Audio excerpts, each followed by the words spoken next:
अभी वर्षा ऋतु का समय शुरू हो गया है। अगर आपके भी छत से पानी टपक रहा है तो एक देसी जुगाड़ से आप उन छेद को भर सकते हो। सबसे पहले आपको जिन रूफिंग शीट से पानी टपक रहा है उस जगह को ग्राइंडर की मदद से कुछ इस तरीके से काट देना है।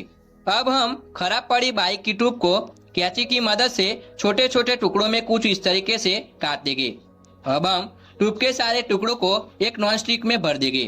अब गैस को ऑन करके नॉन स्टिक को ऊपर रख देंगे। अब पेट्रोल मिक्स ऑयल को उस कढ़ाई में डाल देंगे। अब एक लकड़ी से उसे तब तक घुमाएंगे जब तक वह मटेरियल पानी की तरह पतला न हो जाए। अब हम थर्मोकोल को कटर से काटकर टुकड़ों में रख देंगे।